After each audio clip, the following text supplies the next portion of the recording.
Hello बच्चों, आप सभी सभी का स्वागत है जीन ट्यूटोरियल के ऑफिशियल यूट्यूब चैनल पर।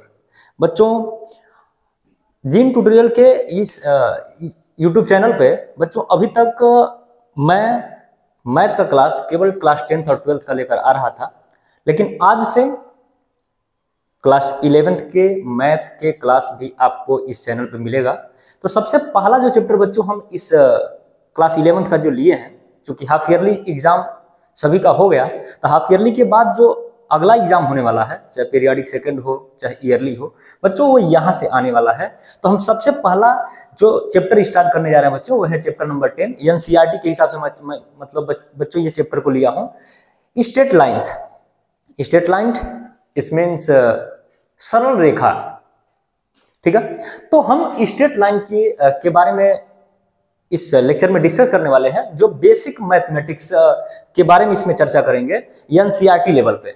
जब एनसीईआरटी लेवल के कंसेप्ट और उसके एनसीईआरटी के एक्सरसाइज के क्वेश्चन को जब कर लेंगे बच्चों, तब जाके हम आपके लिए लेकर आएंगे मॉडरेट लेवल के क्वेश्चन, और उसके बाद जेई मेंस जेई एडवांस के क्वेश्चन जो इस चैप्टर से अगर आए होंगे तो लेकर आएंगे, ठीक है। तो देखिए, इससे पहले जो जीन ट्यूटोरियल के ऑफिशियल यूट्यूब चैनल बच्चों, क्लास 10th मैथमेटिक्स का हमने 21 लेक्चर इसमें अपलोड कर चुका हूं, और क्लास 12th का मैथमेटिक्स में टोटल 11 चैप्टर 11 एक्सरसाइज हम इसमें कंप्लीट कर चुके हैं। तो बच्चों बेसिकली जहां से सबसे ज्यादा क्वेश्चन बोर्ड में आते हैं, उन टॉपिक को हम इसमें कराने का प्रयास कर रहे हैं, जहां से बोर्ड में ज्यादा से ज्यादा क्वेश्चन आते हैं, ठीक है। और आपके आसपास में अगर बच्चों क्लास 10th के बच्चे होंगे, सीबीएसई बोर्ड हो चाहे यूपी बोर्ड हो चाहे आईसीएसई बोर्ड हो, जहां पे एनसीईआरटी फॉलो किया जाता है बच्चों, तो वहां पे पूरे एनसीईआरटी को आपको करने की जरूरत नहीं है। पूरे एनसीईआरटी में से हम आपके लिए 140 क्वेश्चन 140 क्वेश्चन बच्चों मोस्ट इंपॉर्टेंट, जो पूरे एनसीईआरटी को न करना चाहें तो केवल ये 140 क्वेश्चन को अगर करके चले जाते हैं, तो बोर्ड में उम्मीद है इस 140 नंबर के क्वेश्चन में से अगर एनसीईआरटी लेवल पे क्वेश्चन कोई आता है तो इसी में से आएगा, अगर नहीं आता है तो इसके अलावा चांस आने का बोर्ड में कम है, ठीक है। तो इसका पीडीएफ बच्चों हम टेलीग्राम जीन ट्यूटोरियल का टेलीग्राम जो चैनल है, चाहे आपके व्हाट्सएप चैनल है, वहां पे हम इसके वीडियो इसके पीडीएफ को हम अपलोड करा देंगे, तो वहां से आप डाउनलोड कर लेंगे और उसके क्वेश्चन को 140 क्वेश्चन जो इंपॉर्टेंट है उसको सॉल्व करने का प्रयास करेंगे, ठीक है। तो चलिए हम शुरुआत करते हैं बच्चों, जो आपका चैप्टर है स्ट्रेट लाइन, ठीक है। तो देखिए, स्ट्रेट लाइन चैप्टर को पढ़ने से पहले बच्चों हम जानेंगे इंट्रोडक्शन, स्ट्रेट लाइन के बारे में थोड़ी चर्चा करेंगे। देखिए, जैसे बच्चों स्ट्रेट लाइन इनफाइनाइट पॉइंट का एक सेट है, वैसे हम इसके बारे में भी चर्चा और भी करेंगे। इनफाइनाइट पॉइंट का एक सेट है। जैसे जब कोई एक लाइन बच्चों ड्रॉ करते हैं, स्ट्रेट लाइन कोई ड्रॉ करेंगे, तो वह स्ट्रेट लाइन अगर मान लीजिए ऐसे ड्रॉ किए हैं, तो ये स्ट्रेट लाइन जो बना है बच्चों इनफाइनाइट पॉइंट से मिलकर बना है। और सभी इनफाइनाइट जो पॉइंट हैं बच्चों वो कहां पे हैं, तो हम बोलेंगे सभी पॉइंट आपस में कोलिनियर है। कैसे हैं? कोलिनियर है बच्चों। कोलिनियर ऐसे पॉइंट्स को बोला जाता है जो कम से कम तीन ऐसे तीन पॉइंट जो आपस में एक स्ट्रेट लाइन बनाती हो, जो एक स्ट्रेट लाइन में हो। तो यहाँ पे चूंकि ये लाइन है, मान लीजिए लाइन है ए और बी, तो ये लाइन के ऊपर लाइन जो है इनफाइनाइट पॉइंट का एक सेट है, और इनफाइनाइट पॉइंट का सेट है, तो ये पॉइंट किस तरीके से होंगे, तो हम बोलेंगे ये सभी पॉइंट्स, जितने भी पॉइंट है बच्चों, वो सभी के सभी पॉइंट आपस में क्या होंगे, कोलिनियर होंगे, ठीक है। तो इस कोलिनियर जो लाइन पॉइंट्स होंगे, तो इनके आधार पे जो लाइंस के बच्चों जो टाइप होते हैं वो दो टाइप हैं। कितने टाइप हैं? दो टाइप हैं। पहला है बच्चों स्ट्रेट लाइन। कौन सा लाइन? Straight line. और दूसरा है बच्चों कर्व लाइन। Curve line. तो बच्चों लाइन दो तरीके से होता है, पहला है स्ट्रेट लाइन और दूसरा है कर्व लाइन। स्ट्रेट लाइन जो है बच्चों वो आपके सिलेबस में है, चैप्टर नंबर 10, तो इसको हम पढ़ेंगे बच्चों चैप्टर नंबर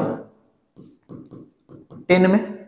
और कर्व लाइन से बनने वाला जो फिगर होगा बच्चों, जिसमें पहला आता है आपका सर्कल, दूसरा आता है बच्चों पैराबोला। कौन सा? पैराबोला। और तीसरा है बच्चों एलिप्स, और चौथा है बच्चों हाइपरबोला। तो कर्व लाइन से बनने वाला जो भी फिगर होगा वो ये चार है, सर्कल, पैराबोला, इलिप्स, हाइपरबोला। बच्चे एक और भी होता है रेक्टेंगुलर हाइपरबोला, तो वो अपने सिलेबस का पार्ट नहीं है। तो हम इन चार जो फिगर हैं, सर्कल, पैराबोला, इलिप्स और हाइपरबोला, इसके बारे में हम चैप्टर नंबर 11 में बच्चों हम क्या करेंगे, डिस्कशन करेंगे। इसके बारे में आपके सिलेबस का पार्ट है ये, इसके बारे में हम अलग से पढ़ेंगे। तो बेसिकली जो हमारा लाइंस था, तो लाइंस दो तरीके का, एक स्ट्रेट लाइन, एक कर्व लाइन। स्ट्रेट लाइन अपना सिलेबस का पार्ट है, कर्व लाइन से बनने वाला जो भी डायग्राम है वो भी अपने सिलेबस का पार्ट है। चैप्टर नंबर 11 के अंदर हम लोग पढ़ेंगे, ठीक है। तो इस चैप्टर नंबर 10 मतलब स्ट्रेट लाइन को पढ़ने से पहले आपको बेसिक कंसेप्ट होने चाहिए। और बेसिक कंसेप्ट में कौन, तो जो क्लास 10th में बच्चे आप लोग पढ़ के आ रहे हैं कोऑर्डिनेट ज्योमेट्री, तो कोऑर्डिनेट ज्योमेट्री के बारे में आपको विशेषता जानकारी इसमें होना चाहिए। तो चलिए इसको हम उम्मीद करते हैं आपको स्ट्रेट लाइन के पहले बेसिक कंसेप्ट कोऑर्डिनेट ज्योमेट्री के आते होंगे। नहीं आते होंगे तो बच्चों इसके लिए हम 5 मिनट का आपसे टाइम लेंगे और उसको सबसे पहले हम लोग रिवाइज करेंगे, ठीक है। तो देखिए रिकैप करेंगे कोऑर्डिनेट ज्योमेट्री को। तो सबसे पहले देखिए कार्टेशियन प्लेन, कोऑर्डिनेट ज्योमेट्री, जिस प्लेन पे बच्चों इसको दिखाया जाता है उसको बोलते हैं कार्टेशियन प्लेन। कार्टेशियन प्लेन बोला जाता है, रेफरेंस प्लेन बोला जाता है, ठीक है। तो कार्टेशियन प्लेन जो ये चैप्टर है बच्चों, इसको गिवन वाई है, रहने दे करते, ठीक है। और कार्टेशियन प्लेन पे हमेशा पेयर में एलिमेंट को रखे जाते हैं, जिसमें पहला है बच्चों यक्स और वाई, हमेशा ये ओपन ब्रैकेट के अंदर रखा जाता है। तो यक्स को बोलते हैं एब्सिसा और वाई को बोलते हैं ऑर्डिनेट, और इसके पेयर को बच्चों बोल देते हैं कोऑर्डिनेट। क्लियर है। तो बच्चों सबसे पहले आप जानेंगे कि अगर कोऑर्डिनेट प्लेन है तो इसको प्लेन पे दिखा सकते हैं। तो कोऑर्डिनेट ज्योमेट्री बच्चों ओवरऑल होता है दो टाइप का, एक होता है 2 डायमेंशनल, एक होता है 3 डायमेंशनल। तो बच्चों क्लास 11th में अगर आप हैं तो आपके सिलेबस में दोनों रखा गया है। कौन, कोऑर्डिनेट ज्योमेट्री में 2 डायमेंशनल ज्योमेट्री भी है, जिसमें एक्स एक्सिस और वाई एक्सिस के बारे में पढ़ना है। 3 डायमेंशनल ज्योमेट्री भी पढ़ना है बच्चों, जिसमें हम पढ़ते हैं एक्स एक्सिस, वाई एक्सिस और जेड एक्सिस के बारे में, ठीक है। उसको भी चर्चा करेंगे आगे। तो देखिए अगर ये कार्टेशियन प्लेन है 2 डायमेंशनल है, तो इसमें एक होगा एक्स एक्सिस और एक होगा y axis. X axis relate करता है एब्सिसा से और वाई एक्सिस रिलेट करता है ऑर्डिनेट से, ठीक है। जब बच्चों दो म्यूचुअली परपेंडिकुलर लाइन आपस में एक दूसरे को जिस पॉइंट पे कट करते हैं बच्चों, उसको बोलते हैं ओरिजिन। और ओरिजिन एक लाइन हो गया एक्स डैश ओ और एक्स ओ एक्स डैश और Y O Y dash. Horizontal line X O X dash को बोलेंगे ऑर्डिनेट है, क्या है ये, एब्सिसा है। और vertical line y y dash को बोलेंगे ऑर्डिनेट है। और ये दोनों लाइन बच्चों आपस में एक वर्टिकल, वाई एक्सिस वर्टिकल होता है, एक्स एक्सिस हॉरिजॉन्टल होता है, दोनों जिस पॉइंट पे कट करते हैं उसको बोलते हैं ओरिजिन। अच्छा, ओरिजिन पे जो कोऑर्डिनेट होता है बच्चों 0,0 होता है। जैसे इस ओरिजिन से इधर की तरफ जाते हैं तो एक्स की वैल्यू पॉजिटिव होता है, इधर जाते हैं तो नेगेटिव होता है। ऊपर की तरफ जाएंगे तो बच्चों वाई की वैल्यू पॉजिटिव होगा, नीचे की तरफ जाएंगे तो वाई की वैल्यू नेगेटिव होगा। इसके आधार पे बच्चों ये कार्टेशियन प्लेन 4 पार्ट में डिवाइड हो गया। कितने पार्ट में, 4 पार्ट में। पहला हो गया first quadrant, second quadrant, third quadrant और फोर्थ क्वाड्रेंट। फर्स्ट क्वाड्रेंट में बच्चों एक्स की वैल्यू भी पॉजिटिव, वाई की वैल्यू भी पॉजिटिव। सेकंड क्वाड्रेंट में एक्स की वैल्यू निगेटिव और y की वैल्यू पॉजिटिव। थर्ड क्वाड्रेंट में x भी निगेटिव, y भी निगेटिव। और फोर्थ क्वाड्रेंट में बच्चों x की वैल्यू पॉजिटिव और y की वैल्यू क्या होगा, निगेटिव होगा। इसके आधार पे बच्चों यहाँ पे पढ़ते हैं नंबर ऑफ क्वाड्रेंट कितने, तो बोलेंगे 4। इस के आधार पे हमने कुछ नोटेशन के आधार पे क्वेश्चन लिखने का प्रयास किया। फर्स्ट क्वाड्रेंट में बच्चों x की वैल्यू पॉजिटिव है, 0 से बड़ा है, y की वैल्यू 0 से बड़ा है। अच्छा, सेकंड क्वाड्रेंट में x की वैल्यू 0 से छोटा, 0 से छोटा होने का मतलब है बच्चों x की वैल्यू निगेटिव है, y की वैल्यू 0 से बड़ा होगा। थर्ड क्वाड्रेंट में x की वैल्यू 0 से स्मॉल है और y की वैल्यू 0 से छोटा है, मतलब x भी निगेटिव, y भी निगेटिव। फोर्थ क्वाड्रेंट में x की वैल्यू 0 से बड़ा है और y की वैल्यू 0 से छोटा है। एग्जांपल के लिए बच्चों एक क्वेश्चन अगर आपसे पूछे कि इफ x की वैल्यू 0 से ग्रेटर है और y की वैल्यू अगर 0 से लेस है, तो ये जो पॉइंट है वो किस क्वाड्रेंट के अंदर होगा। तो देखिए x की वैल्यू 0 से बड़ा, 0 से बड़ा मतलब पॉजिटिव, तो पॉजिटिव कहाँ होता है x की वैल्यू, फर्स्ट क्वाड्रेंट में और फोर्थ क्वाड्रेंट में। रही बात y की वैल्यू 0 से छोटा है, मतलब y की वैल्यू निगेटिव, तो y की वैल्यू निगेटिव कहाँ होगा, फोर्थ में। इसका मतलब ये वाला पॉइंट जो होगा वो फोर्थ क्वाड्रेंट के अंदर लाई करेगा, ठीक है। एग्जांपल अगला देखिए, आगे देखिए अगला टॉपिक है आपका कि अगर मान लीजिए कोई कार्टेशियन प्लेन है, इस पे हम कोई पॉइंट को दिखाए हैं x, y। x एक्सिस पे x पॉइंट चलने के बाद x मिला और y एक्सिस पे y पॉइंट चलने के बाद y मिला, तो इससे बनने वाला पॉइंट हो जाएगा बच्चों p x, y। क्लियर है। तो देखिए अगर हम पता करना चाहें कि पॉइंट P का डिस्टेंस फ्रॉम x एक्सिस कितना होगा और y एक्सिस कितना होगा। देखिए अगर हम बात करें x एक्सिस से इस पॉइंट का डिस्टेंस कितना है, x एक्सिस से इस पॉइंट का डिस्टेंस कितना है, तो x एक्सिस से इस पॉइंट का डिस्टेंस कितना हो जाएगा, जितना y डिस्टेंस कवर किया जाएगा। कितना डिस्टेंस है, y डिस्टेंस। तो इसका मतलब अगर x एक्सिस से डिस्टेंस पूछा जाता है तो हम y की वैल्यू बताएंगे, अगर y एक्सिस से ही पूछा जाता तो हम किसकी वैल्यू बताते हैं, x की वैल्यू बताते हैं। क्लियर है। अच्छा एग्जांपल के लिए जैसे मान लीजिए एक पॉइंट है, x एक्सिस पे आना पड़ा -3 और y एक्सिस पे जाना पड़ा कितना 4। तो बात करें अगर कि फ्रॉम द x एक्सिस इस पॉइंट का डिस्टेंस कितना है, तो x एक्सिस से कितनी दूरी पे है, तो x एक्सिस से 4 डिस्टेंस पे है, इसका मतलब 4 यूनिट पे। y एक्सिस कितना डिस्टेंस पे होगा, तो y एक्सिस यहाँ है, यहाँ से कितना डिस्टेंस, जितना यहाँ से यहाँ तक का होगा, इसका मतलब 3 यहाँ है तो 3 यहाँ होगा। और एक बात का ध्यान रखेंगे कि ये कोऑर्डिनेट निगेटिव हो सकता है, लेकिन ये डिस्टेंस की जब बात करते हैं तो हमेशा पॉजिटिव लेते हैं। जैसे यहाँ -3 है लेकिन हम डिस्टेंस लिए हैं किसमें, 3 में। क्लियर है। आगे बढ़ेंगे। Perpendicular distance of point P x, y अगर पूछा जाए तो फ्रॉम x एक्सिस से बताएंगे y की वैल्यू और y एक्सिस से पूछा जाए तो x की वैल्यू, जो हम यहाँ पे बता के आ रहे हैं। ठीक है, नोट डालेंगे। और यहाँ पे पहली बात, डिस्टेंस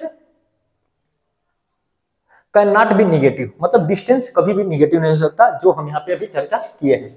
दूसरा है बच्चों कि distance from point P x, y from the origin से अगर डिस्टेंस पूछा जाता है बच्चों तो रूट में x square plus y square. जैसे ध्यान दें, अगर यहाँ से इसको मिला दिया जाए बच्चों तो यहाँ पे राइट एंगल बनेगा, ये हो गया x, ये हो गया y और इस राइट एंगल के सामने हाइपोटेनस, तो यही डिस्टेंस है ओरिजिन से इस पॉइंट का। तो उसके लिए पाइथागोरस थ्योरम लगा लेंगे, x का स्क्वायर प्लस y का स्क्वायर रूट में। डिस्टेंस का यूनिट बच्चों होता है यूनिट। ठीक है, any point lie on x axis अगर बात करते हैं तो y की वैल्यू 0 होगा। एनी पॉइंट लाई ऑन अगर y एक्सिस की बात करेंगे तो x की वैल्यू क्या हो जाएगा, 0। नेक्स्ट है बच्चों के डिस्टेंस फार्मूला। क्या है डिस्टेंस फार्मूला, जब किसी लाइन के एंड पॉइंट दिए जाए, एंड पॉइंट मतलब लाइन अगर मान लीजिए AB है तो A का कोऑर्डिनेट x1 y1, B का कोऑर्डिनेट x2 y2, तो A से लेकर B का डिस्टेंस अगर पता करना हो, डिस्टेंस बिटवीन AB, तो AB is equal to root में x2 माइनस x1 का whole square plus y2 minus y1 का होल स्क्वायर हो जाएगा। प्लस अगला है बच्चों की जब दो पॉइंट हो A और B, किसी लाइन के दो एंड पॉइंट हो A और B और उनका coordinate x1 y1 x2 y2 हो, तो हम A से लेकर B डिस्टेंस पता किए हैं, यहाँ B से लेकर A भी निकालना हो तो x1 माइनस x2 का whole square plus y1 minus y2 का होल स्क्वायर रूट में होगा। क्लियर है। तो एक बात बता दें आपको, A से B डिस्टेंस हो या B से A डिस्टेंस हो, दोनों हमेशा क्या होगा, इक्वल होगा। अगला है बच्चों की अगर दोनों पॉइंट में से एक पॉइंट कहाँ पे आ जाए, ओरिजिन पे आ जाए, तो फार्मूला हो जाता है रूट में x AB is equal to root में x माइनस 0 का होल स्क्वायर, क्योंकि ये एक पॉइंट 0,0 है तो x1 y1 x2 y2 मानेंगे तो यहाँ पे हो जाएगा रूट में x माइनस x का स्क्वायर प्लस y का स्क्वायर। ठीक है। अच्छा अगला है बच्चों सेक्शन फार्मूला। सेक्शन फार्मूला क्या कहता है, तो सेक्शन फार्मूला कहता है कि देखिए सेक्शन फार्मूला वैसे होता है 3, एक होता है इंटरनल डिवीजन, मिड पॉइंट, एक होता है एक्सटर्नल डिवीजन। तो देखिए पहला है कि अगर मान लीजिए कोई लाइन है A से लेकर B, A का कोऑर्डिनेट है x1 y1, B का कोऑर्डिनेट है x2 y2, इसके बीच में एक ऐसा पॉइंट है P x, y जिसका इस लाइन को m रेशियो n में अगर डिवाइड किया है, तो इस पॉइंट P का कोऑर्डिनेट अगर मुझे पता करना है बच्चों तो उस केस में हो जाएगा P x, y is equal to m x2 plus n x1 upon m plus n m y2 plus n y1 upon m plus n। Internal division का फार्मूला है। ठीक है। अगला है बच्चों, देखिए यहाँ पे ध्यान देंगे मिड पॉइंट। मिड पॉइंट क्या होता है, तो कहते हैं अगर मान लीजिए कोई लाइन है AB, A का कोऑर्डिनेट x1 y1, B का कोऑर्डिनेट x2 y2 अगर है, तो बच्चों इसके बीचों बीच में एक ऐसा पॉइंट होगा P x, y जो m रेशियो n हुआ करता था इंटरनल डिवीजन में, वो m और n की वैल्यू आपस में क्या हो जाएगा, सेम हो जाएगा, क्योंकि बीच की बात करता है तो यहाँ से यहाँ तक का गैप और यहाँ से यहाँ तक का गैप दोनों क्या होगा, सेम होगा। तो सेम होगा तो बच्चों तो m और n की जगह पे m बराबर n रख सकते हैं, रखेंगे इंटरनल डिवीजन के फार्मूले में, तो आपका फार्मूला बनेगा P x, y is equal to x1 plus x2 by 2, y1 plus y2 by 2। Internal division और एक्सटर्नल डिवीजन में बच्चों बस मात्र इतना फर्क है कि इंटरनल डिवीजन में ये साइन हमेशा पॉजिटिव होता है, एक्सटर्नल डिवीजन में नेगेटिव होता है। फार्मूला क्या होगा, अगर कोई लाइन है A से लेकर B, इसका x1 y1 कोऑर्डिनेट है, x2 y2 कोऑर्डिनेट है, A से लेकर P का अगर रेशियो m है और B से लेकर P का रेशियो अगर n है और P का कोऑर्डिनेट हमें पता करना है, तो P x, y is equal to m x2 minus n x1 upon m minus n comma m y2 minus n y1 upon m minus n। बच्चों ये है एक्सटर्नल डिवीजन जो क्लास 11th में सिलेबस का पार्ट है, ठीक है। आगे बात करेंगे एरिया ऑफ ट्रायंगल क्या होता है। तो जैसे मान लीजिए कोई एक ट्रायंगल है एबीसी ट्रायंगल है, तो x1 y1 कोऑर्डिनेट होगा, x2 y2 कोऑर्डिनेट होगा, x3 y3 कोऑर्डिनेट होगा। तो एरिया ऑफ ट्रायंगल फार्मूला होता है area of triangle is equal to 1/2 x1 y2 minus y3 plus x2 y3 minus y1 plus x3 y1 minus y2। और बच्चों ये जो रिजल्ट होता है वो हमेशा मॉड के अंदर होता है, क्योंकि अगर एरिया कभी भी एरिया निगेटिव गया तो वो मॉड उस एरिया को क्या कर देगा, पॉजिटिव कर देगा, ठीक है। अच्छा, एरिया का यूनिट क्या होता है बच्चों, यूनिट का स्क्वायर। कंसेप्ट ऑफ कोलिनियर ये कहता है बच्चों कि एरिया ऑफ ट्रायंगल को अगर जीरो कर देते हैं तो जो पॉइंट, ध्यान देंगे यहाँ पे, जो पॉइंट यहाँ है बच्चों, ये पॉइंट कहाँ जाएगा, इस लाइन के ऊपर। इसका मतलब ये हुआ कि कंसेप्ट ऑफ कोलिनियर ये कहता है कि किसी ट्रायंगल का एरिया जीरो कर दीजिए, मतलब एरिया ऑफ ट्रायंगल को जीरो करेंगे तो एरिया ऑफ ट्रायंगल यही है, इसको कर देंगे जीरो के बराबर। 1/2 न्यूमेरिकल वैल्यू है, जीरो हो नहीं सकता, इसका मतलब 1/2 का मल्टीप्लाई करेंगे खत्म होगा। यहाँ पे आपका मिलेगा x1 y2 minus y3 plus x2 y3 minus y1 plus x3 y1 minus y2 equal 0। मतलब ये हुआ कि ये तीनों पॉइंट कहाँ आ जाएंगे, एक लाइन के ऊपर आ जाएंगे। अगला है बच्चों coordinate of centroid. Coordinate of centroid क्या होता है, तो कहते हैं किसी ट्रायंगल के अगर coordinate x1 y1 x2 y2 x3 y3 दिया जाए तो इसके मीडियन का जो इंटरसेक्शन होता है बच्चों उसको बोलते हैं सेंट्रॉइड। सेंट्रॉइड का कोऑर्डिनेट होगा x, अगर y क्या हो जाएगा, x, अगर y, तो उस केस में इस g x, y का कोऑर्डिनेट अगर पता करना हो मुझे तो कहते हैं x1 plus x2 plus x3/3 y1 plus y2 plus y3/3 हो जाएगा, ठीक है। ये मीडियन बच्चों जो होता है ना, ये मीडियन a से लेकर अगर नाम रख दें इसका d, तो ये 2:1 में क्या करता है, डिवाइड करता है इस लाइन को। जो ये सेंट्रॉइड है इस मीडियन को किस रेशियो में, 2:1 में डिवाइड करता है। इंपॉर्टेंट फैक्ट में बच्चों ये पता होना चाहिए आपको ट्रायंगल के बारे में। ट्रायंगल में इक्विलेटरल ट्रायंगल है जिसमें ऑल साइड इक्वल होगा, मतलब कोई ट्रायंगल अगर ABC है तो उसमें AB बराबर BC बराबर CA हो जाएगा। आइसोसेलेस में बच्चों कोई भी दो साइड इक्वल होता है, जिसमें इस अगर ट्रायंगल ABC में अगर इक्वल साइड मानना AB और AC को, तो इस केस में AB बराबर AC हो जाएगा। स्केलर ट्रायंगल है बच्चों, तो इसमें कोई भी साइड इक्वल नहीं होता, मतलब AB is not equal to BC is not equal to AC। अगला है बच्चों क्वाड्रिलेटरल। क्वाड्रिलेटरल में कहा जाता है कि स्क्वायर पहला होगा, स्क्वायर में सभी साइड बराबर होगा। अगर ABCD एक स्क्वायर माना तो AB is equal to BC is equal to CD is equal to DA होगा। अगला हो जाएगा इसके डायगोनल भी इक्वल होते हैं, मतलब हो जाएगा AC is equal to BD। अगला है बच्चों रोम्बस। रोम्बस क्या है, तो कहेंगे स्क्वायर का ही एक रूप है जिसमें ये यहाँ पे 90 डिग्री बनता है, यहाँ पे 90 डिग्री नहीं बनता। तो यहाँ पे कहते हैं अगर ABCD को एक स्क्वायर मान लिया जाए, एक रोम्बस मान लिया जाए, तो इसमें अपोजिट साइड के साथ, मतलब ये इसमें ऑल साइड इक्वल होंगे, इसमें भी ऑल साइड इक्वल होंगे। अगर डायगोनल इक्वल है तो स्क्वायर है, डायगोनल अगर इक्वल नहीं है तो रोम्बस है। अगर ABCD को एक रोम्बस माना है तो इसमें देखेंगे कि AC is not equal to BD, मतलब इसमें डायगोनल क्या है, आपस में इक्वल नहीं है, ठीक है बच्चों। ये था आपका क्लास 10th में जो बेसिक फार्मूले थे कोऑर्डिनेट ज्योमेट्री को, वो है बच्चों। आपका जो चैप्टर स्टार्ट होता है NCERT में देखेंगे अगर आप, तो उसमें स्टार्ट होता है स्लोप ऑफ अ लाइन से। कहां से स्टार्ट होगा, स्लोप ऑफ लाइन से। तो देखिए हम चैप्टर की स्टार्टिंग कर रहे हैं स्लोप ऑफ लाइन टॉपिक से। तो देखिए मानिए ये x एक्सिस है और ये y एक्सिस है, इसके ऊपर बच्चों एक लाइन है जिस लाइन का नाम है L। क्या है, L। उस लाइन का क्या नाम है, L है। तो बच्चों ये जो स्लोप ऑफ लाइन होता है उसका टर्म पढ़िए, the angles theta made by the line L with positive direction of x axis and measured anti clockwise. कैसा, एंटी क्लॉकवाइज, मतलब अगर यहां से हम एंगल को मेजर करेंगे तो एंटी क्लॉकवाइज मेजर करेंगे, क्लॉकवाइज नहीं, ठीक है। तो एंटी क्लॉकवाइज हम एंगल को मेजर करेंगे, is called inclination of a line, ठीक है बच्चों। ये जो थीटा की वैल्यू होगा वो थीटा की वैल्यू 0 या 0 से ग्रेटर होगा, 180 या 180 से लेस होगा। क्लियर है।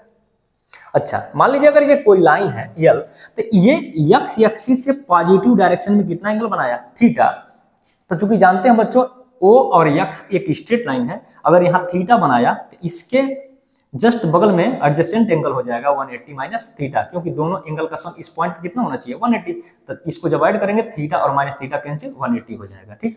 तो इस केस में बच्चों the lines parallel to x axis, मतलब अगर कोई लाइन x एक्सिस के पैरेलल है, एग्जांपल के लिए ये O से लेकर x एक x एक्सिस है, इसके पैरेलल अगर कोई लाइन बच्चों ड्रॉ कर देते हैं तो ये लाइन और ये लाइन आपस में एक दूसरे का पैरेलल है। तो इसका मतलब ये हुआ कि the lines parallel to x axis are coincident. With x axis have inclination of 0 degree. मतलब अगर x एक्सिस और इसके पैरेलल या इस x एक्सिस के ऊपर अगर कोई लाइन ड्रॉ करते हैं बच्चों, तो वह लाइन x एक्सिस के साथ 0 डिग्री का एंगल बनाएगा।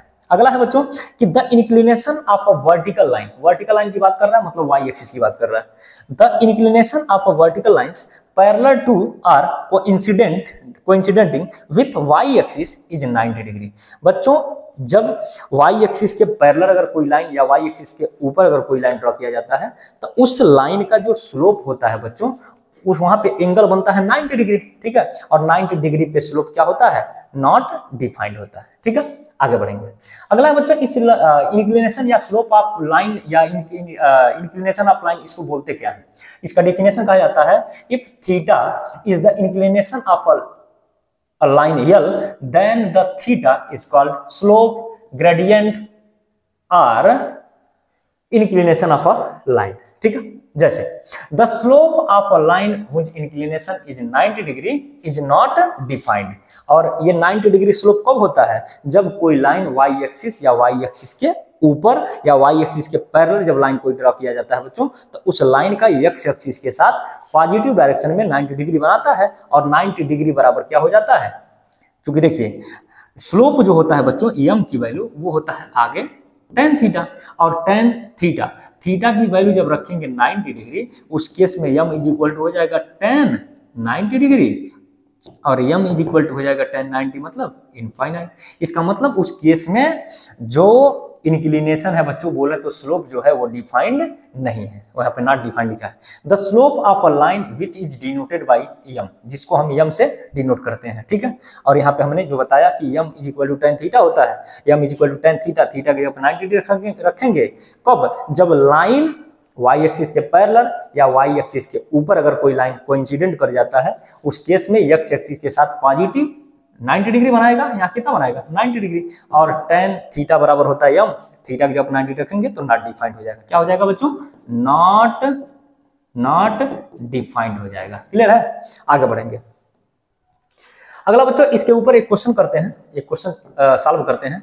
बोला है find the slope of the line which makes an angle 60 degree, मतलब थीटा की वैल्यू कितना है, theta is equal to 60 degree with positive direction of x axis. तो इसका मतलब है कि अगर कोई लाइन है x एक्सिस है ये और ये आपका y एक्सिस है, इसके ऊपर अगर कोई लाइन ऐसे ड्रॉ किया गया है लाइन L, तो यहाँ पे एंगल कितना बनाया है, तो बोला है theta is equal to 60 degree. जब थीटा 60 डिग्री है तो इसका स्लोप निकाल लेंगे, तो ये हो जाएगा आपका स्लोप ऑफ लाइन L, ये होता है आपका m is equal to tan theta, और m is equal to tan theta की जगह पे है 60 डिग्री, और m इज इक्वल टू हो जाएगा tan 60 की वैल्यू कितना होता है रूट में 3। इसका मतलब स्लोप कैसा हो गया, m इज इक्वल टू √3। और यहाँ पे एक बात और ध्यान रखेंगे, इस क्वेश्चन के माध्यम से हम आपको समझाने का प्रयास कर रहे हैं कि ये m की वैल्यू 3 तरीके से हो सकता है। यहाँ m की वैल्यू 3 तरीके से हो सकता है। पहला होगा m की वैल्यू या तो 0 से ग्रेटर होगा, दूसरा या तो m की वैल्यू 0 से स्मॉल होगा, या तो m की वैल्यू क्या हो जाएगा 0 हो जाएगा, ठीक है। तो जब m की वैल्यू 0 से बड़ा बोलें तो m की वैल्यू पॉजिटिव, जैसे यहाँ पे आया है m इज इक्वल टू √3, ये पॉजिटिव है। दूसरा अगर m की वैल्यू मान लीजिए 0 से छोटा है, मतलब बोले तो निगेटिव है, ठीक है। तो इस केस में ध्यान रखेंगे, इस केस में याद रखेंगे, इस केस में जो स्लोप होता है बच्चों वो पॉजिटिव होता है। स्लोप कैसा होगा, पॉजिटिव। बोले तो उस केस में थीटा की वैल्यू, उस केस में थीटा की वैल्यू 90 डिग्री से बच्चों लेस होता है। कैसा होता है, उस केस में जो थीटा की वैल्यू होगा वो 90 डिग्री से लेस होता है। बोले तो एक्यूट होता है, एक्यूट एंगल होता है, ठीक है। अच्छा, अगर m की वैल्यू 0 से स्मॉल है, इसका मतलब ये होता है कि थीटा की वैल्यू उस केस में 90 डिग्री से ग्रेटर होगा। बोले तो ऑब्ट्यूज एंगल होगा, ऑब्ट्यूज एंगल होगा। अगर m की वैल्यू 0 है, इस केस में थीटा की वैल्यू हो जाएगा कितना 0, कितना हो जाएगा 0, ठीक है। जब कोई लाइन x एक्सिस के पैरेलल होता है या x एक्सिस के ऊपर कोइंसिडेंट कर जाता है, तो उस केस में थीटा की वैल्यू कैसा होता है 0, और उस केस में स्लोप जो होता है वो 0 हो जाता है, ठीक है। अगला क्वेश्चन, अगला है कि find the slope of the lines which makes an angle 30 degree with the positive direction of x axis. ठीक है, तो इस केस में थीटा की वैल्यू कितना दिया है 30 डिग्री, और होता है आपका slope of line m is equal to tan theta. m is equal to theta की जगह पर 30 डिग्री रखेंगे तो मिलेगा tan 30 degree. m is equal to हो जाएगा टेन 30 मतलब हो जाएगा 1/√3। यहाँ भी देखिए m की वैल्यू 1/√3 से m की वैल्यू 1/√3 मतलब पॉजिटिव है। इसका मतलब m की वैल्यू 0 से ग्रेटर है, बोला तो पॉजिटिव स्लोप है, और पॉजिटिव स्लोप का केस में एंगल कैसा होता है, तो वो होता है आपका थीटा की वैल्यू 90 डिग्री से लेस। तो यहाँ देखिए 90 डिग्री से लेस है 30 डिग्री। इस केस में बोले तो एक्यूट एंगल रहता है। ठीक है, अगला टॉपिक है बच्चों, यह है कि slope of a line when coordinates of any 2 points on the lines are given. मतलब अभी तक जो हम पढ़ रहे थे स्लोप ऑफ लाइन, उस केस में उस लाइन का एक्स एक्सिस से पॉजिटिव डायरेक्शन में एंगल दिया हुआ था। ठीक है, इस केस में क्या होगा, कोई एक लाइन होगा और उस लाइन के ऊपर कोई भी 2 पॉइंट दिया जाएगा। जैसे O से लेकर एक्स एक्सिस हो गया, ये वाई एक्सिस हो गया। इसके ऊपर बच्चों एक लाइन है L, इसके ऊपर एक लाइन है L। इस लाइन के ऊपर कोई भी 2 पॉइंट दिया जाएगा। कितने पॉइंट दिए जाएंगे, 2 पॉइंट दिए जाएंगे। जैसे ये पॉइंट हो गया आपका Q और ये पॉइंट हो गया आपका P। तो Q का P का कोऑर्डिनेट है x1 y1 और Q का कोऑर्डिनेट है x2 y2। तो इस केस में बच्चों अगर हम स्लोप निकालना चाहते हैं तो इस केस में जो फार्मूला हमारा बनता है स्लोप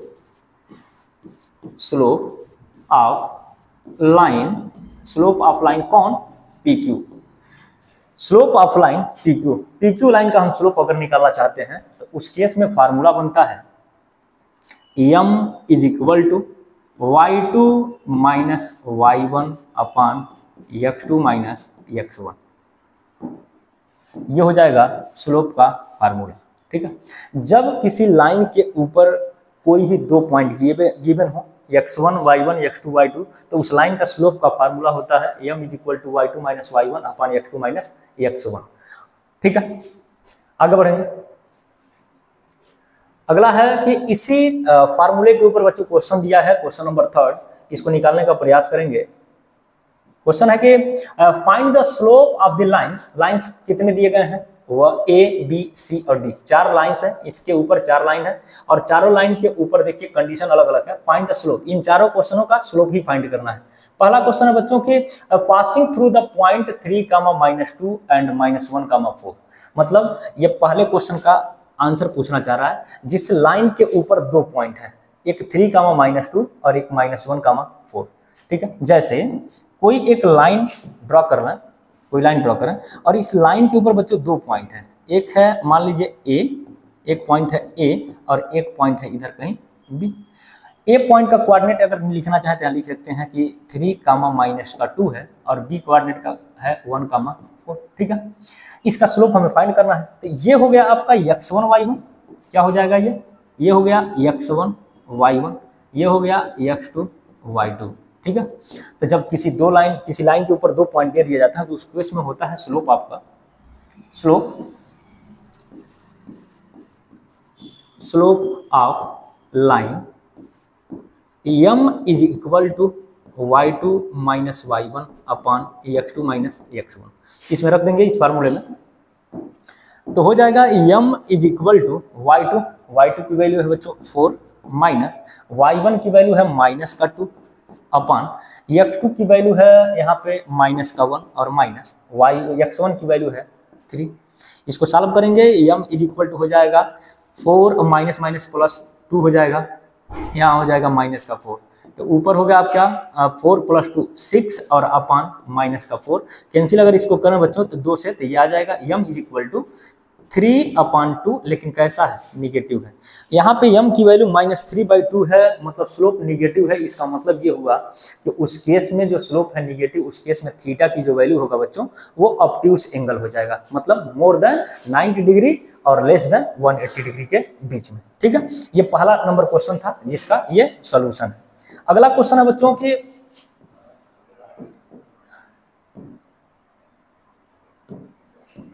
क्वेश्चन नंबर सेकंड है, क्वेश्चन नंबर सेकंड है कि find the slope, slope he find करना है, लेकिन क्वेश्चन नंबर सेकंड में कह रहा है कि passing through the point 3, -2 and 7, -1, 7, -2। तो क्या करेंगे इसको, देखिए ये पॉइंट जो दिया गया है इसको यहाँ पे हटा देता हूं। इस पॉइंट में क्वेश्चन नंबर सेकंड में जो पॉइंट दिया उसको नोट करेंगे। तो पॉइंट क्या है बच्चों, एक है 3, -2 और एक है आपका 7, -2। इसको सॉल्व करेंगे। तो देखिए इस केस में अगर स्लोप निकाला तो लिखेंगे slope of line, slope of line, कौन सा लाइन, ए बी लाइन का स्लोप अगर निकालना चाहते हैं तो लिखेंगे m = tan थीटा। और चूंकि एंगल नहीं है तो हम 2 पॉइंट वाला फार्मूला लगाएंगे, ये हो जाएगा y2 और -y1 अपान x2 - x1। ठीक है, इस फार्मूले से लगाएंगे तो ये हो जाएगा m = y2 की वैल्यू है -2 माइनस y1 की वैल्यू है -2 अपान x क्या हो जाएगा x2 क्या है 7 और माइनस x1 हो जाएगा आपका 3। तो यहाँ आ जाएगा m = इसको सॉल्व करेंगे -2 और +2 अपान ये हो जाएगा कितना 7 - 3 हो जाएगा 4। तो यहाँ देखेंगे कि m की वैल्यू ऊपर प्लस और माइनस करके 0 बनाया, नीचे 4। इसका मतलब है बच्चों कि इस केस में जो स्लोप होगा वो क्या हो जाएगा, उस केस में स्लोप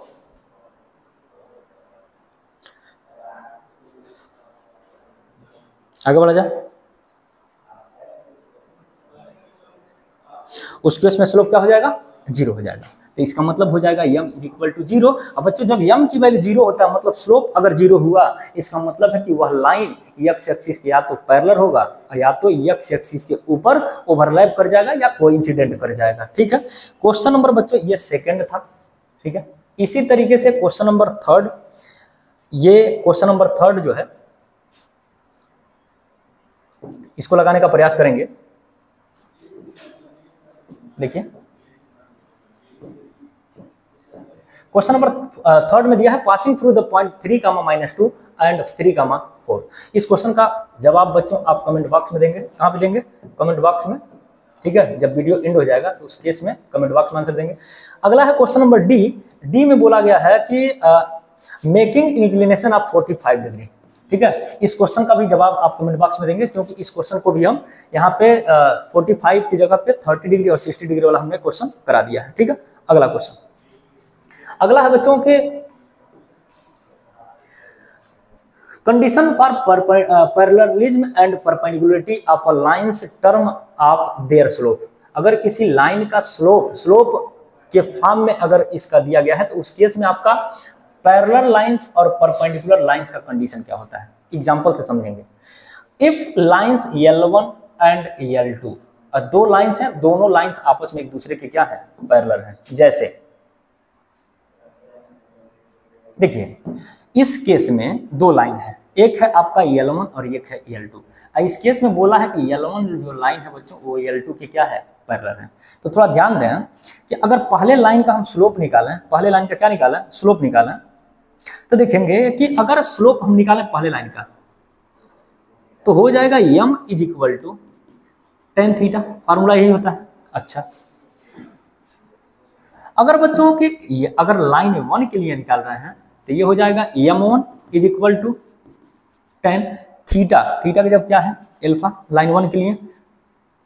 ये किसके लिए निकाला हूं, फॉर लाइन L1 के लिए। ठीक है, अगला हो जाएगा दूसरे लाइन M2 का स्लोप हो जाएगा tan बीटा, और किस लाइन के लिए है, फॉर लाइन L2 के लिए। बच्चों एक चीज ध्यान देंगे, अगर दोनों लाइन आपस में एक दूसरे के पैरेलल होगा तो उस केस में यहाँ अल्फा और बीटा आपस में क्या हो जाएगा, इक्वल हो जाएगा। तो इस केस में ये पता चला कि tan अल्फा और tan बीटा क्या हो जाएगा, ये इक्वेशन फर्स्ट है, ये इक्वेशन सेकंड है। अगर दो लाइन L1 L2 पैरेलल है जिसका मतलब दोनों लाइन सेम एंगल पे इंक्लिनेशन होंगे, तो इस केस में हो जाएगा आपका tan हो जाएगा tan अल्फा = tan बीटा, और tan अल्फा की वैल्यू है m1 और = है tan m2। इसका मतलब अगर दो लाइन आपस में एक दूसरे के पैरेलल है तो उस केस में m1 इज इक्वल टू क्या हो जाएगा, m2 के। मतलब दोनों लाइन का स्लोप क्या हो जाएगा, एक दूसरे के इक्वल हो जाएगा। बच्चों अगला है कि if lines L1 and L2 दोनों आपस में एक दूसरे के क्या हो जाए, परपेंडिकुलर हो जाए, दोनों एक दूसरे के परपेंडिकुलर हो जाए। जैसे इस डायग्राम में अगर देखें तो ये लाइन है L1, ये वाली लाइन है L1 और ये वाली जो लाइन है ये है L2, ठीक है। और दोनों एक दूसरे पे कहाँ है, राइट एंगल बोले तो परपेंडिकुलर है। तो अभी इस कंडीशन के हिसाब से अगर दो लाइन आपस में परपेंडिकुलर है तो इसका कंडीशन क्या है, तो उस केस में लिखेंगे कि m1 into m2 is equal to -1, ठीक है। यहाँ पे क्या होता है, जब दो लाइन आपस में एक दूसरे के पैरेलल होता है तो उस केस में m1 और m2 बोले तो slope of both lines are equal to each other. अगला है बच्चों कि अगर दो लाइन आपस में एक दूसरे के परपेंडिकुलर होता है तो पहले वाले लाइन का अगर स्लोप हम मान लें m1 है और दूसरे वाले लाइन का स्लोप अगर मान लें m2 है, तो इस केस में जब दो लाइन आपस में एक दूसरे के परपेंडिकुलर होते हैं तो उन दोनों लाइन का स्लोप का जो प्रोडक्ट होता है वो -1 के बराबर होता है, ठीक है। इसको भी याद रखेंगे, ये दोनों के ऊपर क्वेश्चन आगे है। अगला बच्चों की एंगल बिटवीन टू लाइंस, अगला टॉपिक है एंगल बिटवीन टू लाइंस। जैसे इस डायग्राम में अगर देखेंगे तो एक लाइन है आपका L1, ये वाली लाइन है आपका L1 जो x एक्सिस से पॉजिटिव डायरेक्शन में बना रहा है एंगल आपका α1। दूसरा है line L2, line L2 x axis से पॉजिटिव डायरेक्शन में जो एंगल बना रहा है बच्चों वो हो गया α2, ठीक है। तो यहाँ दो एंगल है, जैसे पहला लाइन है तो इंक्लिनेशन इसका दिया गया है α1 और लाइन L2 के लिए x एक्सिस से पॉजिटिव डायरेक्शन में जो एंगल है वो है α2, ठीक है। तो जब देखिए अगर एंगल दिया होता है तो उस केस में हम स्लोप निकाल सकते हैं। जैसे अगर पहले लाइन का फॉर लाइन L1 पहले लाइन के लिए अगर बोलना कि थीटा की वैल्यू क्या है तो ये हो जाएगा α1, ठीक है। तो इस केस में अगर इस लाइन पहले लाइन का अगर स्लोप निकालना चाहें तो लिखेंगे स्लोप ऑफ लाइन, क्या लिखेंगे, स्लोप ऑफ लाइन L1। तो उस केस में फार्मूला होता है m is equal to tan theta, और चूंकि थीटा की जगह पे α1 है तो ये हो जाएगा m is equal to tan α1, ठीक है। अगला ये पहले लाइन का स्लोप निकल गया। दूसरा है लाइन बच्चों फॉर लाइन L2, उस केस में थीटा की जो वैल्यू है वो दिया है α2, तो ये हो जाएगा α2। इस केस में इस लाइन सेकंड वाले लाइन का स्लोप अगर निकालना तो ये हो जाएगा m is equal to tan theta, और थीटा की जगह पे α2 है तो यहाँ हो जाएगा m is equal to tan theta की जगह पे हो जाएगा α2। लेकिन एक बात ध्यान रखेंगे, ये लाइन L1 है तो इसका स्लोप m1 होगा, लाइन ये L2 है तो इसका स्लोप हो जाएगा m2। तो ये दो लाइन का स्लोप निकल गया। तो जब दो लाइन का स्लोप निकल जाता है तो उनके बीच का एंगल हमें अगर पता करना हो, ठीक है, तो उस केस में फार्मूला लगाते हैं, फार्मूला नोट करेंगे। फार्मूला होता है कि आपका tan theta is equal to m2 minus m1 upon 1 plus m1 m2, ठीक है। जब दो लाइन का स्लोप दिया जाए m1 और m2, उस केस में दोनों लाइंस के बीच का जो एंगल होता है वो निकालते हैं tan थीटा से, और ये tan theta is equal to होता है mod m2 minus m1 upon 1 plus m1 into m2, ठीक है। तो इसके ऊपर भी क्वेश्चन आगे दिया गया है। जैसे पहला क्वेश्चन है कि if the angles between two lines, अगर दो लाइंस के बीच का एंगल है π/4 and slope of one of the lines is 1/2, मतलब दोनों लाइन में से एक लाइन का स्लोप दिया है 1/2, फाइंड करना है स्लोप ऑफ अदर लाइंस, ठीक है। तो एग्जांपल के लिए इसका डायग्राम, पहले रफ डायग्राम बनाने का प्रयास करेंगे। तो देखिए एक लाइन और ये हो गया दूसरा लाइन, ये हो गया L1 और ये हो गया L2, ठीक है। तो इस लाइन का देखिए एंगल बिटवीन टू लाइंस, दो लाइंस के बीच का एंगल है, यहाँ पे इसके बीच का जो एंगल दिया गया है वो π/4 दिया गया है, बोले तो ये थीटा की वैल्यू। अच्छा, ये दो लाइन है, दोनों लाइन का कुछ ना कुछ स्लोप होगा, तो पहले लाइन का स्लोप को अगर नाम मान लें m1 और दूसरे लाइन का स्लोप मान लें m2, तो इस दोनों लाइन के स्लोप में से किसी एक लाइन का स्लोप यहाँ दिया है 1 ऑफ द लाइंस, मतलब दोनों में से कोई एक ले लें तो हम इसमें ले लेते हैं 1/2। तो दूसरे लाइन का स्लोप भी हमें क्या करना है, पता करना है। ठीक है। तो इसके लिए अभी जस्ट पीछे हमने फार्मूला नोट कराया। फार्मूला था कि स्लोप, फार्मूला है जब दो लाइंस के एंगल स्लोप दिया जाए, उनके बीच का एंगल दिया जाए, तो ये होता है आपका tan theta is equal to m2 minus m1 upon 1 plus m1 into m2। ठीक है, इसमें वैल्यू को क्या करेंगे, पुट करेंगे, तो ये हो जाएगा आपका tan theta is equal to m2 पता करना है, माइनस m1 की वैल्यू है 1/2 अपान 1 प्लस m1 की वैल्यू है 1/2, m2 की वैल्यू हमें पता करना है। ठीक है, इसको सॉल्व करने का प्रयास करेंगे तो ये हो जाएगा आपका tan theta is equal to 2 में m2 का मल्टीप्लाई हो जाएगा 2m2 और माइनस 1 अपान 2 अपान यहाँ देंगे ध्यान, ये हो जाएगा 2 का मल्टीप्लाई इसमें करेंगे तो हो जाएगा 2 और प्लस ये हो जाएगा m2 और अपान 2। ठीक है, यहाँ देखेंगे कि ये 2 से ये 2 कैंसिल होगा और यहाँ बचेगा कितना, tan थीटा के जगह पे बच्चों यहाँ पे दिया है π/4, तो यहाँ रखेंगे tan π/4 इज इक्वल टू ये हो जाएगा 2m2 माइनस 1 अपान 2 प्लस m2। ठीक है, tan π/4, पाई की value 180, 180/4 means 45, tan 45 is equal to होता है बच्चों कितना, 1। tan 45 की वैल्यू कितना होगा, 1। तो इसका मतलब हुआ यहाँ 1 इज इक्वल टू यहाँ मिलेगा 2m2 माइनस 1 अपान 2 प्लस m2। क्लियर है। ये मॉड बच्चों दो तरीके से ओपन होगा, एक पॉजिटिव साइन के साथ, क्योंकि देखिए इस मॉड के अंदर अगर कोई वैल्यू है तो पॉजिटिव है तो पॉजिटिव बाहर ओपन होता है, अगर निगेटिव है तो भी ये मॉड क्या करता है, उसको पॉजिटिव बनाता है। इसका मतलब निगेटिव के केस में यहाँ पे देखिए ये दो तरीके से ओपन होगा, पॉजिटिव के केस में पॉजिटिव ओपन होगा, लेकिन निगेटिव के केस में भी अगर ये पॉजिटिव ओपन होता है तो इसका मतलब ये दो तरीके से ओपन होगा, एक पॉजिटिव के साथ और एक निगेटिव के साथ। तो सबसे पहले हम पॉजिटिव लेंगे, क्या लेंगे, पॉजिटिव के साथ हम इसको ओपन करते हैं, तो उस केस में मिलेगा 1 इज इक्वल टू ये हो जाएगा 2m2 और माइनस 1 अपान 2, ये हो जाएगा 2 और प्लस यहाँ हो जाएगा m2। 1 रख के क्रॉस मल्टीप्लाई कर दें तो यहाँ ध्यान देंगे मिलेगा कि यहाँ हो जाएगा 2m2 minus 1 is equal to ये हो जाएगा 2 और प्लस m2।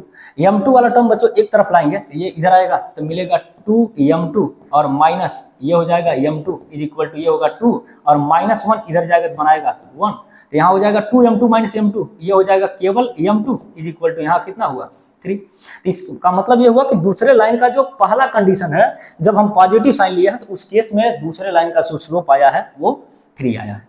दूसरा अगर बच्चों इसको ओपन कर दें निगेटिव साइन के साथ, क्योंकि मॉड को ओपन करेंगे एक बार निगेटिव साइन के साथ, तो ये हो जाएगा -1 इज इक्वल टू, देखिए यहाँ माइनस लगाएंगे, ओपन करेंगे तो माइनस यहाँ लगाएंगे, उस माइनस को हम यहाँ पे शिफ्ट कर दिए, ये हो जाएगा 2m2 माइनस 1 अपान 2 प्लस m2। ठीक है, इसको क्रॉस मल्टीप्लाई कर देंगे तो मिलेगा 2m2 minus 1 is equal to 2 का मल्टीप्लाई माइनस में हो जाएगा -2 और यहाँ हो जाएगा प्लस और माइनस माइनस, ये हो जाएगा m2।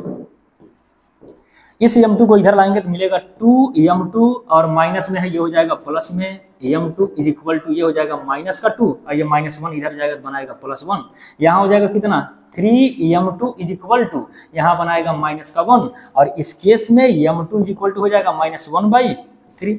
इस केस में जब देखिए इस मॉड को हम माइनस के साथ ओपन किए तो उस केस में इस लाइन का स्लोप कितना मिला, माइनस का 1/3। ठीक है, अगला है बच्चों के find the line through the points इतना -2, 6 and 4, 8 is perpendicular to the lines through the points 8, 12 and x, 24 find the value of x।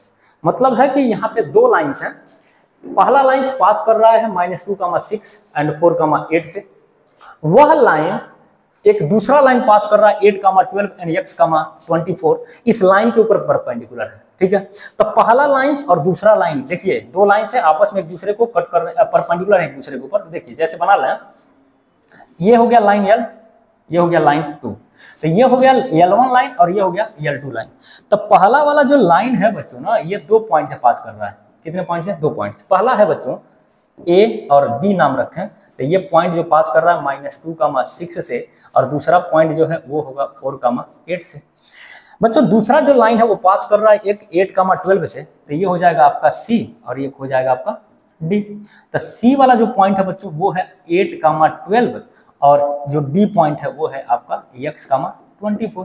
तो बच्चों ये कंडीशन है कि अगर दो लाइन आपस में एक दूसरे के, देखिए यहाँ पे पढ़िए, परपेंडिकुलर है एक दूसरे के ऊपर, इसका मतलब दोनों लाइन का स्लोप निकालेंगे और स्लोप का प्रोडक्ट कितना होगा, -1 के बराबर। तो देखिए अगर निकालना कि स्लोप ऑफ लाइन L1 या AB, तो उस केस में हो जाएगा M1 is equal to Y2, formula होगा Y2 minus Y1 upon X2 minus X1। इस केस में हो जाएगा आपका M1 is equal to Y2 value X1 Y1, अगर X2 Y2 माना तो Y2 हो जाएगा 8 माइनस X1 की वैल्यू है 6 अपॉन X2 की वैल्यू है 4 और माइनस X1 की वैल्यू कितना है -2। इसको सॉल्व करेंगे तो ये हो जाएगा 8 माइनस 6 मतलब 2, और यहाँ हो जाएगा आपका 4 और माइनस माइनस प्लस और 2। इसका मतलब हो जाएगा M1 इज इक्वल टू जो स्लोप निकला बच्चों वो हो जाएगा 2/6, कैंसिल करेंगे M1 इज इक्वल टू कितना 1/3। मतलब जो लाइन L1 है बोले तो लाइन AB का स्लोप है 1/3। इसी केस में बच्चों हम निकालेंगे स्लोप CD का, तो ये हो जाएगा स्लोप ऑफ लाइन L2। इस केस में भी लगाएंगे बच्चों M2 is equal to, formula same रहेगा, तो X1 Y1 अगर X2 Y2 माने, X1 Y1 X2 Y2 माने तो सबसे पहले होगा Y2 की वैल्यू है 24 माइनस Y1 की वैल्यू है 12 अपॉन X2 की वैल्यू है बच्चों X और माइनस X1 की वैल्यू है 8। इसको सॉल्व करेंगे 24 माइनस 12 हो जाएगा 12 अपॉन X माइनस 8, ठीक है। तो यहाँ से स्लोप जो निकला M2 is equal to 12 upon X minus 8। तो ये पहले लाइन का slope M1 is equal to 1/3, दूसरे लाइन का slope M2 is equal to 12 upon X minus 8। Question में बोला है कि दोनों लाइन आपस में एक दूसरे की पैरेलल है, परपेंडिकुलर है, इसका मतलब परपेंडिकुलर का कंडीशन हो जाएगा for two lines are perpendicular, two lines लिख सकता हूं इसको, two lines L1 perpendicular L2 अगर है तो उस केस में बच्चों होता है आपका M1 into M2 is equal to -1 के बराबर, दोनों लाइन के स्लोप का प्रोडक्ट -1 के बराबर। इस केस में बच्चों M1 की वैल्यू कितना है, M1 की वैल्यू कितना है, तो M1 की वैल्यू हो जाएगा आपका 1/3। तो ये हो जाएगा, सॉल्व कर रहा हूँ यहाँ पे, 1/3 इंटू M2 की वैल्यू है यहाँ पे 12 upon X minus 8 is equal to -1 के बराबर। अगर बच्चों इसको 3 से कैंसिल कर दें तो 3 1 जा 3, ये 4 बार में कटेगा, मिला कितना 4 upon X minus 8 is equal to -1, cross multiply करेंगे तो देखिए ये हो जाएगा आपका X minus 8 is equal to minus, ये हो जाएगा -4, X इज इक्वल टू हो जाएगा -4 और +8, यहाँ से X की वैल्यू कितना आ गया, 8 में से 4 जाएगा बनेगा 4। इसका मतलब इस केस में इस X की वैल्यू जो हो जाएगी वो हो जाएगा आपका 4। अगला है बच्चों की कोलिनियरिटी ऑफ 3 लाइंस। अगर 3 लाइंस आपस में एक दूसरे के कोलिनियर है तो उस केस में कहा जाता है, जैसे मान लीजिए इस पॉइंट का अगर कोऑर्डिनेट हमें लिखना हो, इस पॉइंट का कोऑर्डिनेट लिखना हो तो इसका लिख देंगे x1, y1, इसका कोऑर्डिनेट हो जाएगा x2, y2 और इसका हो जाएगा कोऑर्डिनेट x3, y3।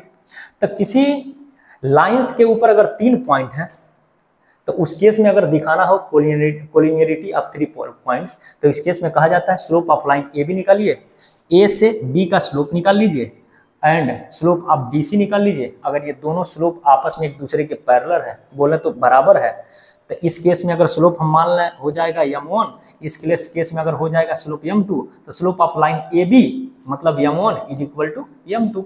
तो इस केस में M1 और M2 आपस में क्या होना चाहिए, बराबर होना चाहिए।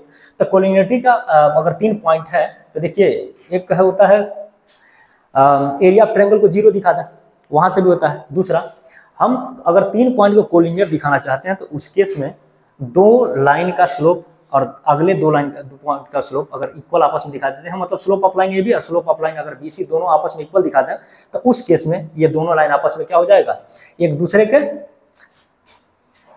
कोलिनियर हो जाएगा।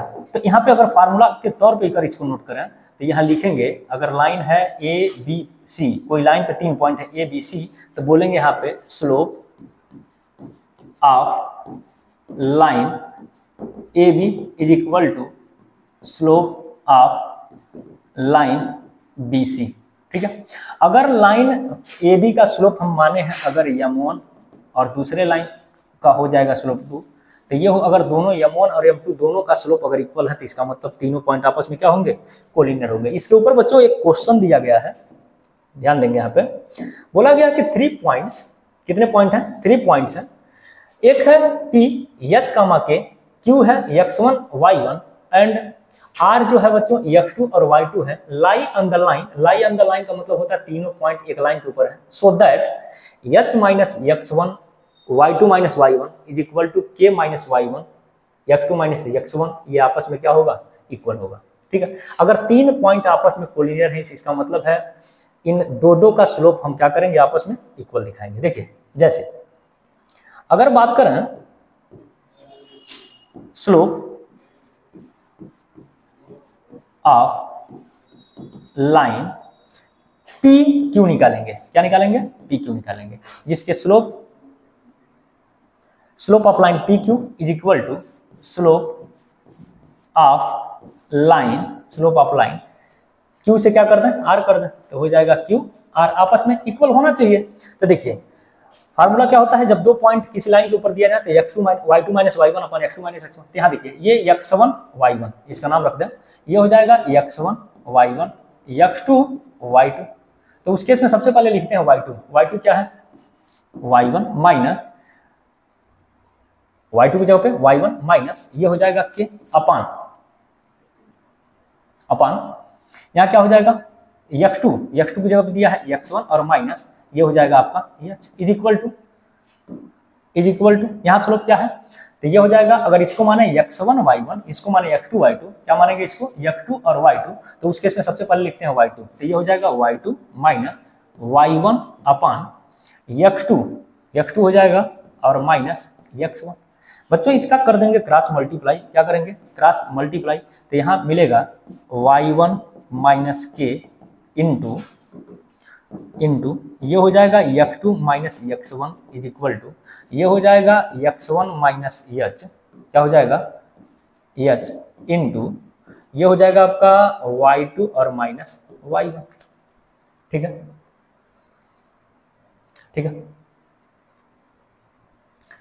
तो यहां देखिए प्रूफ में क्या देना है, h माइनस x1, यहाँ क्या है h माइनस x1 नहीं, यहाँ से माइनस कॉमन करेंगे, यहाँ से माइनस कॉमन करेंगे। देखिए अगर यहाँ से माइनस कॉमन करेंगे तो ये हो जाएगा माइनस, ये हो जाएगा k और माइनस y1 और यहाँ हो जाएगा आपका x2 माइनस x1, जैसे है वैसे रखेंगे इज इक्वल टू यहाँ भी माइनस कॉमन करेंगे इसमें से, तो ये हो जाएगा माइनस, ये हो जाएगा h माइनस x1 और ये हो जाएगा y2 और माइनस y1।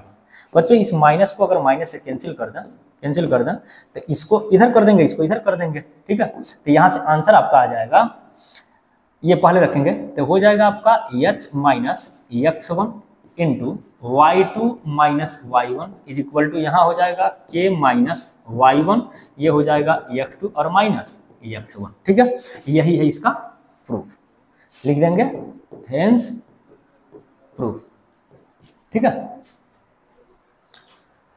बाकी इस वीडियो में बस इतना ही। ये जो क्वेश्चन हम लिए थे एनसीईआरटी के एग्जाम्पल से क्वेश्चन लिए हैं और उसके कंसेप्ट को लिए हैं। बच्चों नेक्स्ट वीडियो हम लेकर आएंगे एनसीईआरटी के एक्सरसाइज के क्वेश्चन। ठीक है, तब तक के लिए चैनल से जुड़े रहिए और ऐसे वीडियो प्राप्त करने के लिए चैनल को लाइक करिए, सब्सक्राइब करिए, ज़्यादा से ज़्यादा बच्चों तक शेयर करिए। Thank you.